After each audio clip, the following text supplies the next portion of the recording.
이 시간 우리에게 주신 하나님의 말씀은 신약성경 히브리서 13장 10절에서 16절의 말씀입니다. 우리에게는 한 제단이 있습니다. 그런데 유대교의 성전에서 섬기는 사람들은 우리의 이 제단에 놓은 제물을 먹을 권리가 없습니다.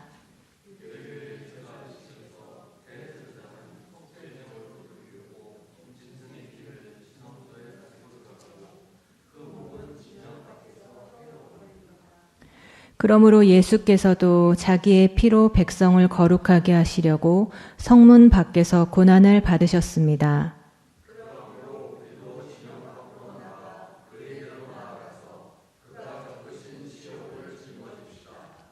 사실 우리에게는 이 땅 위에 영원한 도시가 없고 우리는 장차 올 도시를 찾고 있습니다.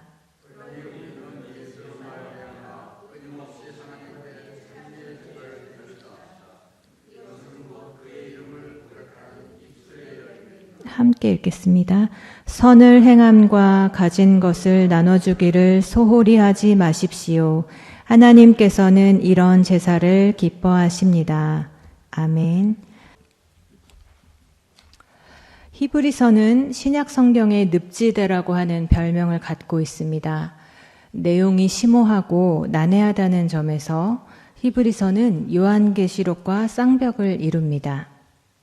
예수 그리스도의 십자가의 희생을 구약 성서적인 개념과 그리스 로마 철학 개념을 섞어서 설명하기 때문입니다. 오늘 우리는 히브리서의 마지막 장 일부를 읽었는데요. 12절과 13절에서 저자는 이렇게 말합니다. 그러므로 예수께서도 자기의 피로 백성을 거룩하게 하시려고 성문 밖에서 고난을 받으셨습니다. 그러므로 우리도 진영 밖으로 나아가서 그가 겪으신 치욕을 짊어집시다. 여기에 성문 밖에서 고난을 받으셨다 하고 되어 있는데 이 성문은 예루살렘 성문을 가리킵니다.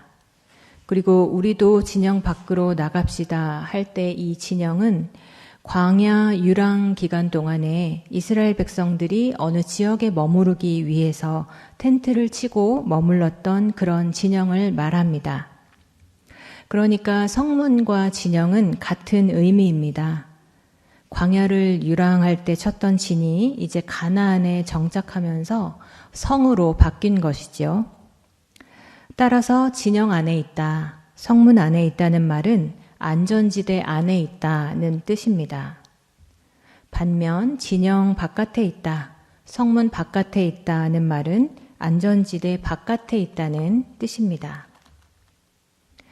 저자는 우리 주님께서 성문 밖에서 고난을 받으셨고 진영 바깥에 계셨다, 바깥에 계시다 그렇게 말씀을 하십니다. 예수님이 십자가에서 못 박히신 처형장이 예루살렘 성문 바깥에 있었습니다. 그곳의 이름이 골고다, 아람어로 골고다, 뜻은 해골이 있는 곳 이렇게 얘기를 하는데요. 이 골고다를 라틴어로 부르면 갈보리가 됩니다. 예수님은 골고다에서 6시간 정도 십자가에 매달려 있다가 아리마대 요셉의 무덤에 장사됩니다.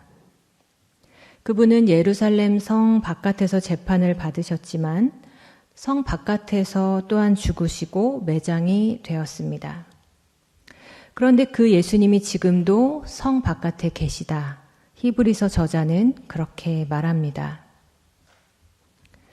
진영 바깥에 있다, 진영 밖으로 나가라 하는 말은 지도에 표시할 수 있는 어느 지점을 가리키는 것이 아니라는 것을 여러분들은 다 아실 것입니다. 여기 진영 바깥이라는 말은 말 그대로 상징적인 표현입니다. 진영 안은 안전한 자리를 상징하고요. 진영 바깥은 위험에 노출된 자리를 상징합니다. 힘 있는 사람들, 가진 사람들, 능력 있는 사람들은 진영 안에 자리를 잡고 될 수 있으면 중심을 차지하기 위해서 분투합니다. 그 결과 힘없는 사람들, 내세울 것 없는 사람들, 능력 없는 사람들은 진영의 가장자리로 혹은 진영 바깥으로 밀려납니다. 이것이 인간의 죄성이 만들어 놓은 지옥의 모형입니다.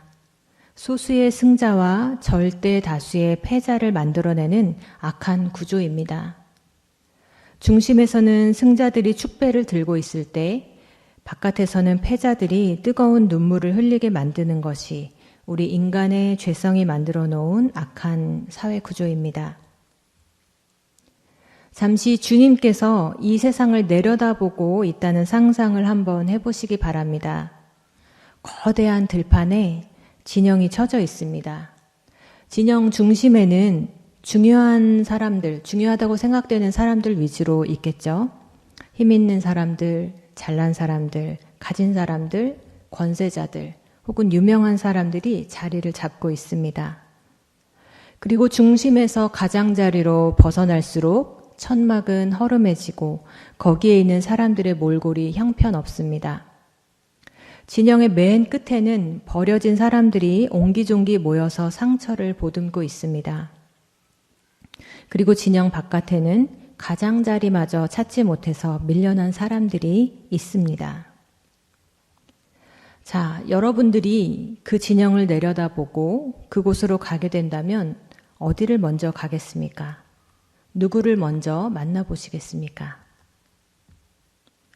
물론 부활 승천하셔서 하나님의 보좌 오른편에 앉으신 주님은 어디에나 계시고 누구에게나 함께 하십니다. 그분은 중심가에도 계시고 변두리에도 계십니다. 대통령 궁에도 계시고 노숙자의 천막에도 계십니다. 화려한 파티의 자리에도 계시고 장례식장에도 계십니다. 하지만 하나님의 마음은 변두리에, 노숙자의 천막에, 장례식장에 더 먼저, 더 가까이 가십니다. 그것이 우리가 믿는, 또 우리가 성경에서 보는 하나님의 마음입니다. 만일 하나님의 마음이 그렇지 않고 중심으로 가고 힘 있는 사람 만나고 잘난 사람들을 먼저 찾아간다면 글쎄요, 우리 중에서 하나님의 은혜를 받기에 적합한 사람이 얼마나 되겠습니까? 그런 마음이 아니라면 하나님이 가장자리, 그 장막 진영 바깥으로 먼저 향하는 그런 하나님이기에 저 같은 사람도 하나님의 은혜를 받을 수 있는 것이지요. 하나님의 그 마음이 예수 그리스도를 우리에게 선물로 보내주신 것입니다. 진영 바깥을 먼저 살피시는 하나님의 마음이 당신의 아들을 보내셔서 우리에게 그분의 마음을 알게 하셨습니다. 예수님께서 육신을 입고 이 땅에 오셔서 활동하실 때 그분은 병든 사람들, 가난한 사람들, 밀려난 사람들, 착취당하는 사람들, 희망 없는 사람들, 차별당하는 사람들을 먼저 찾아가셨습니다. 우리가 보통 하나님은 공평하신 분이라고 얘기를 하는데요. 성경을 보면 하나님은 역차별을 하시는 분이신 것 같습니다. 우리 사람들이 차별하는 것과 반대로 차별하십니다. 왜냐하면 우리가 우리의 죄성이 이 세상을 불공평하게 만들어놨기 때문에 공평하신 하나님은 거꾸로 역차별을 해서 평등하게 하신다는 뜻입니다. 그렇기 때문에 부활 승천하셔서 하나님의 보좌 우편에 앉아 계신 주님을 만나려면 진영의 가장자리, 진영 바깥으로 나가야 합니다. 그분은 세상 가장자리로 먼저 가시기 때문입니다. 진영 바깥에 있는 사람들을 먼저 찾아가십니다. 그 사람들에게 주님이 가장 필요하기 때문입니다. 물론 주님은 진영 안에서도 일하시고 진영 중심에서도 일하십니다. 잘난 사람들, 가진 사람들, 권세 있는 사람들 가운데서도 일하십니다. 하지만 진영 안에 있는 사람들은 그분을 별로 필요로 하지 않습니다. 그분 없이도 자신의 능력으로 충분히 잘 살 수 있기 때문입니다. 우리 자신의 능력으로 모든 것을 만족시킬 수 있으니 굳이 그분을 찾으실 이유가 없는 것이지요.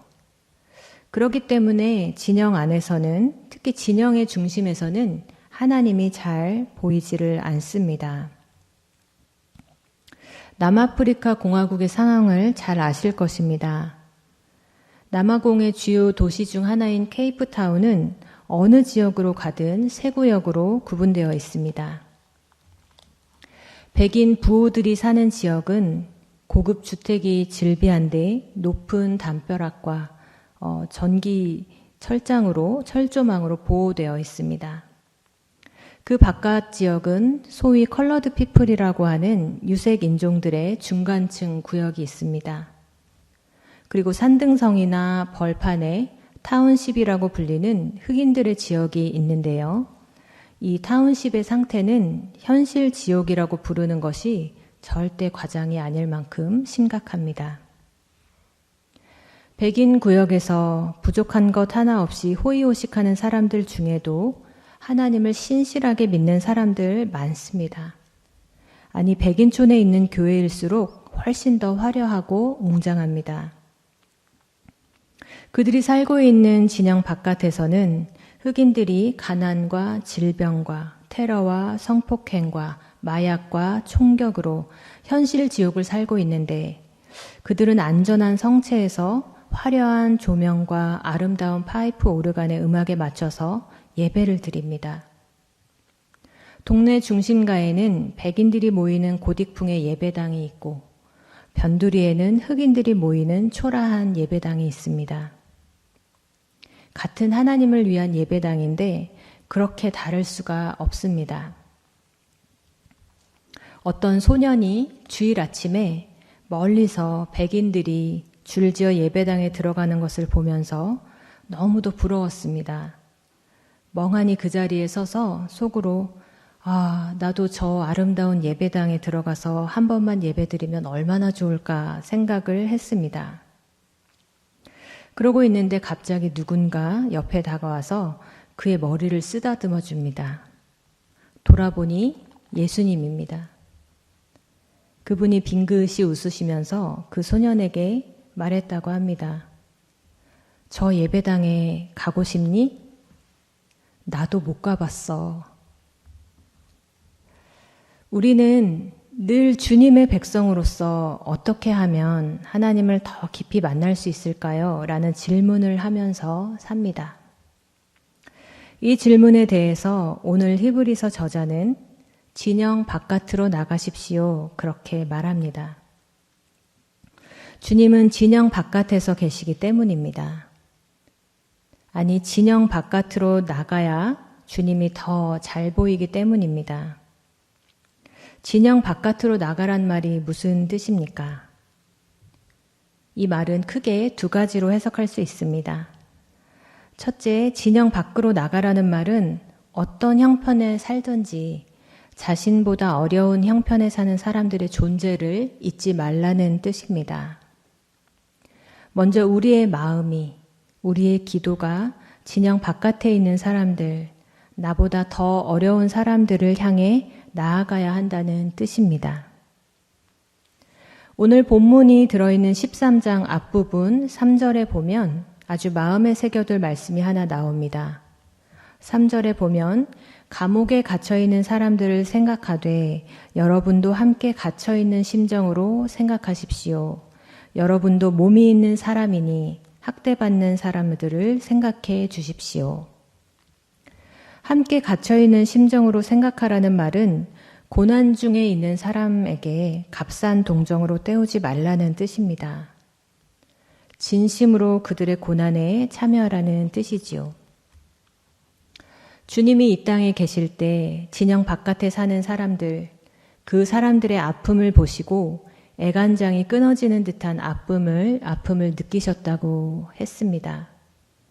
그들의 불행을 멀리서 지켜보면서 값싼 동정을 던진 것이 아니라 자기 자신의 아픔으로 받아들이셨다는 뜻입니다. 우리에게 조금이라도 주님의 마음이 있다면 우리 주변에 있는 진영 바깥 사람들의 아픔을 돌아보며 함께 아파할 수 있어야 합니다. 자신에게 주어진 복에 감사하는 한편 다른 사람이 당하는 불행을 살펴보고 돌아보아야 한다는 뜻입니다. 좋은 집을 가졌다면 집 없는 사람의 마음을 생각하라는 뜻이고요. 좋은 직장에 다니고 있다면 직장 없는 사람의 마음을 생각해 보라는 것입니다. 권세 있는 자리에 있다면 힘없는 사람의 입장을 생각해 보고, 건강하다면 건강을 잃은 사람, 건강하지 않은 사람의 심정을 알아주라는 말입니다. 안정된 큰 교회에 다니고 있다면 불과 20-30명 모이는 작은 교회에 섬기는 사람들 생각을 해보라는 것입니다. 둘째로 진영 바깥으로 나가라는 말은 어려운 형편에 있는 사람들을 찾아가 구체적으로 도와주라는 뜻입니다. 마음과 기도로 나아갈 뿐만 아니라 몸으로도 진영 바깥을 나가라는 뜻입니다. 우리는 예수 그리스도의 완전한 제사를 통해 하나님의 자녀가 되었고 영원한 나라, 흔들리지 않는 나라에 속하게 되었습니다. 눈에 보이지 않는 것을 보는 듯이 믿고 살고 있으며 하나님께서 약속하신 것을 이미 받은 것처럼 사는 사람들입니다. 그것이 부활 신앙입니다. 부활 신앙을 통해 영원하고 절대적인 하나님 나라에 대한 소망을 가지게 되었다면 이 땅에 속한 것들로부터 자유할 수 있어야 합니다. 주님은 주변에, 가장자리에, 장막 바깥에 계십니다. 어두운 곳, 낮은 곳, 냄새나는 곳에서 주님은 더욱더 잘 보입니다. 그곳으로 가서 그런 사람들과 함께하는 것은 고생을 자초하는 일입니다. 때로는 사람들로부터 비난받을 수 있습니다. 그래서 히브리서 저자는 진영 바깥으로 나아가 그에게로 가서 그가 예수님이 겪으신 치욕을 우리도 짊어집시다. 그렇게 얘기를 하죠. 그러면서 마지막에 이렇게 결론 짓습니다. 15절과 16절을 우리 다시 한번 읽어보겠습니다. 함께. 그러니 우리는 예수로 말미암아 끊임없이 하나님께 찬미의 제사를 드리십시다. 이것은 곧 그의 이름을 고백하는 입술의 열매입니다. 선을 행함과 가진 것을 나눠주기를 소홀히 하지 마십시오. 하나님께서는 이런 제사를 기뻐하십니다. 하나님께 드리는 찬미의 제사. 지금 우리가 그 제사를 드리고 있지 않습니까? 그리고 그 제사에서 흘러넘치는 은혜로서 선을 행하고 가진 것을 나누어지는 몸의 제사가 같이 갈 때 하나님께서 그 제사를 기뻐하신다는 것입니다. 진영 바깥에서 주님께서 고난 받으셔서 우리가 구원 받았으니 우리는 이렇게 모여서 찬미의 제사를 드릴 수 있습니다. 우리가 드리는 제사가 진짜라면 우리는 이 제사를 끝내고 진영 바깥으로 우리 마음을 향하고 또한 발길을 옮기게 되는 것입니다. 그리고 진영 바깥 사람들을 생각하며 절제와 자족의 삶을 살고 우리의 시간과 물질을 나누는 일에 점점 더 너그러워질 것입니다. 그렇게 할 때 우리는 주님을 더 자주, 더 깊이 만날 수 있습니다. 주님께서 마지막 심판의 비유에 대해서 말씀하시면서 하신 말씀 기억하시나요? 마태복음 25장 40절에 보면 너희가 내 형제자매 가운데 지극히 보잘것없는 사람 하나에게 한 것이 곧 내게 한 것이다. 이 말을 뒤집어서 그 다음 45절에선 이렇게 말씀하십니다. 여기 이 사람들 가운데서 지극히 보잘것없는 사람 하나에게 하지 않은 것이 곧 내게 하지 않은 것이다. 사랑하는 성도 여러분, 요즘 여러분은 주님을 얼마나 자주, 얼마나 깊이 만나고 계십니까? 정말 그분을 깊이 만나고 싶은 그런 열망이 있으십니까? 그렇다면 진영 바깥으로 나가기를 힘쓰시기를 바랍니다. 진영 바깥에 있는 사람들의 형편을 마음에 품고 그들의 아픔에 동참하여 절제하고 자족하고 나누는 삶을 살도록 힘쓰십시오. 또한 진영 바깥에 있는 사람들을 개인적으로 혹은 교회적으로 돌아보고 그들의 아픔에 동참하고 그들이 일어설 수 있도록 돕는 일에 더욱 힘을 내십시오. 나만의 감옥에서 벗어나 주님이 그러셨던 것처럼 이웃의 고통에 참여하기 위해 마음으로, 기도로, 시간으로, 물질로, 고통에 있는 곳으로 나가십시오.